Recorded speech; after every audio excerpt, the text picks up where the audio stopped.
Fala galera, saudações vascaínas, eu me chamo Diego, você está no canal Vasco é Nosso e aqui você fica muito bem informado exatamente tudo aquilo que acontece no nosso gigantesco Vascão da Gama.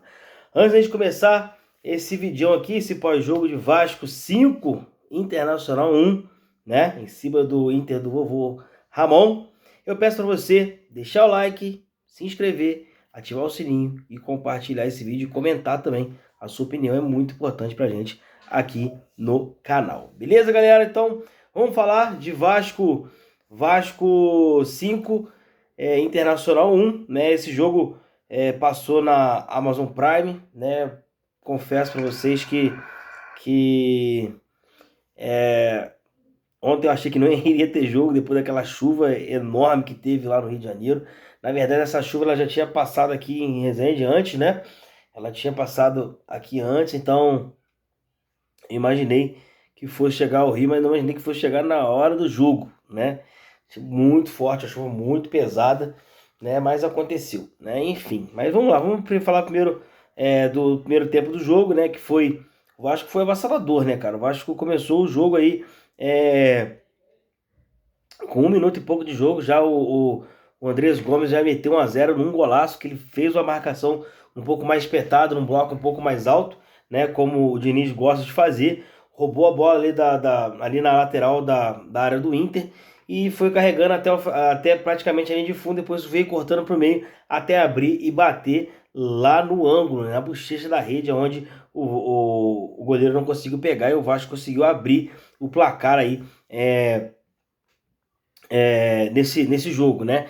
O Vasco fez 1 a 0 e desde então o Vasco começou a controlar mais a partida, até porque quando você faz um gol aí no início do jogo, você praticamente quebra aí, né? Ou quando você toma também, você é quebrado, né? Os esquemas táticos aí que foi preparado para aquela partida e não foi diferente em relação ao Inter, né? O Ramon Dias veio com uma proposta, né? De jogo e acabou tendo essa proposta quebrada de jogo aí em relação ao Vasco aí por conta de tudo que a gente já tá, de tudo que a gente viu no dia de ontem, né? Então assim, bem ou mal, eu acho que a gente começou muito bem a partida, obviamente, né? E logo depois, né, o Ryan acabou fazendo aí no Gomes também, tirou ali. O Gomes ontem fez a melhor partida dele, né? Cara, fez gol, deu 2 passes para gol, os dois gols do Ryan foi passe dele, né? E deitou o cabelo ontem, né? Para mim, o melhor em campo aí, né? Mas, enfim, vamos lá. O, o Andrés Gomes recebeu essa bola ali na lateral direita do Vasco, partiu para dentro, tocou no Ryan. O Ryan abriu um pouco mais para o meio, com a marcação alta também, de novo. Abriu para o meio, conseguiu bater no canto do goleiro, né? E o goleiro acabou acertando. Na verdade, acho que não tinha nem muita chance de poder pegar, não, tá? Mas, enfim, é importante que foi gol. Aí, desde então, o Vasco começou a dominar muito a partida. Aí conseguiu neutralizar bastante. A zaga do Vasco foi bem ontem. O sistema defensivo do Vasco foi bem ontem.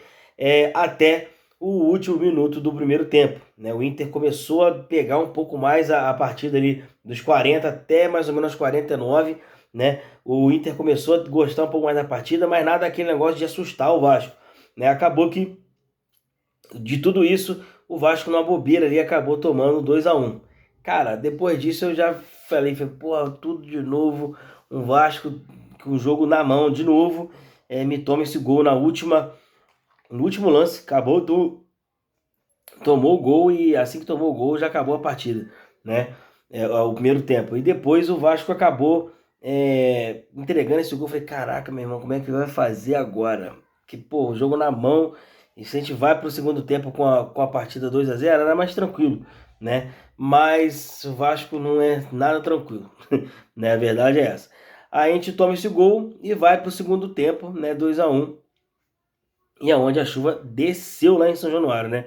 Com vontade. O jogo ficou parado cerca de quase 1 hora, né? Até que o gramado do Vasco fosse.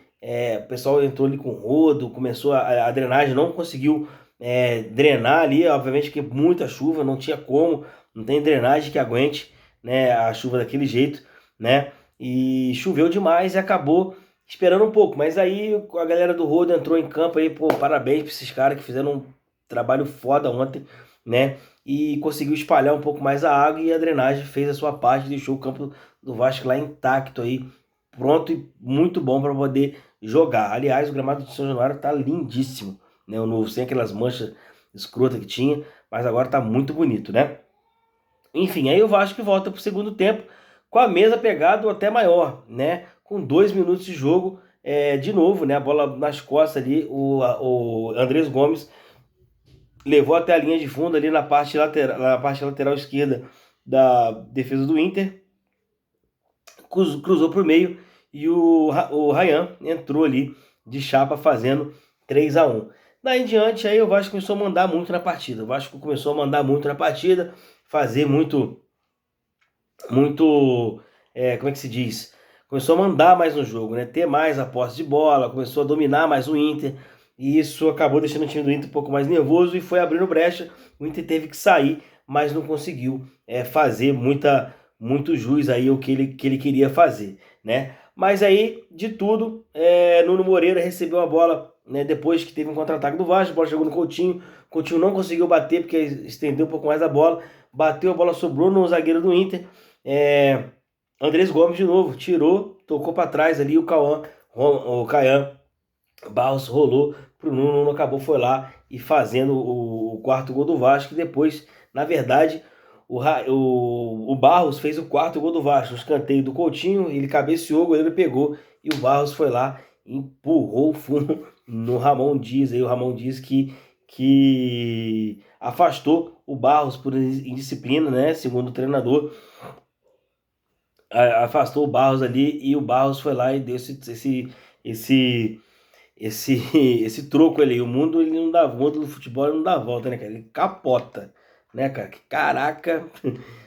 Aí o Barros foi lá e acabou fazendo esse gol e uma resposta aí de imediata aí, né, entre aspas, né, pro Ramon Dias, que tinha o afastado. Depois disso, o Vasco, o Nuno recebeu uma bola do próprio Cauã Barros, né, um pouco mais dentro da área. Não sei se ele tentou cruzar ou se ele bateu. O fato é que ele chutou a bola, chegou a bater pro gol, na verdade, eu acho, né? E o goleiro acabou aceitando aquela bola lá e o Vasco fez 5-1. Daí em diante, o Vasco tocou bola, a torcida fez a festa e o Vasco praticamente agora olhando definitivamente olhando para a parte de cima da tabela. São resultados que a gente, a tabela ajudou, obviamente, né? Mas são resultados que a gente já esperava antes, né? Aí eu te pergunto, os caras estavam ou não estavam de má vontade, né? Precisou a galera da Força Jovem ir lá e fazer uma consulta de psicologia para esses caras? Fica aí a pensar, cara. Eu acho que o Vasco é um clube gigante. O Vasco precisa querer jogadores que querem ser campeões, né? E esses caras a gente já demonstrou que só vai no tranco. E a gente não precisa de jogador que vai no tranco, né? Se tiver que dar o tranco, a gente vai dar o tranco. Só que deixa para arquibancada. Acho que é que nem o presidente da Força Jovem falou. Tá com problema entre vocês, se resolve entre vocês, cara. A torcida não tem nada a ver com isso. Sabe? Joga dentro de campo, se resolve vocês fora do campo. Dentro de campo, dá tudo que vocês conseguem fazer, porque é o que a gente espera de vocês. E o jogo, pra você ter uma ideia, o Inter ontem teve mais posse de bola que o Vasco, né? 57% ontem, né? E o Vasco finalizou muito mais que o Inter, né? No gol. Né? Isso a gente conseguiu essa vitória. Mas enfim, né? Voltando ao assunto, eu acho que precisava desse choque de realidade. Esses caras precisam querer ser campeão com a camisa do Vasco. Falta pouquíssimo para eles entrar para a história do Vasco, né? Tava vendo aí a venda de ingressos para o jogo contra o Fluminense praticamente esgotado do nosso lado, né? Então assim, cara, a gente tem a oportunidade de chegar e ser campeão da Copa do Brasil, assim como os outros times também têm, né? Só que a gente tem que colocar na cabeça que a gente merece mais que eles. Eu acho que é isso. A gente tem que colocar na cabeça que a gente merece mais que eles e para isso a gente precisa fazer mais que eles. Então, fica um alerta aqui para os jogadores, né? Parabéns pela partida de ontem. É assim que a gente gosta de ver você jogando. É assim que a gente já vai apoiar você jogando. Se você jogarem mal, a gente vai estar apoiando também. Mas corpo mole não pode ter. Corpo mole de jeito nenhum pode ter. Principalmente nessa reta final de Copa do Brasil, que é importantíssimo para o clube.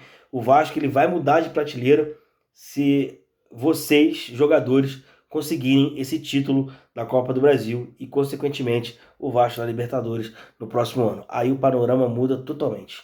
Muda totalmente porque é mais patrocínio, é mais visibilidade, é um patrocínio, é uma competição, quer dizer, que enche os olhos de todo mundo, né?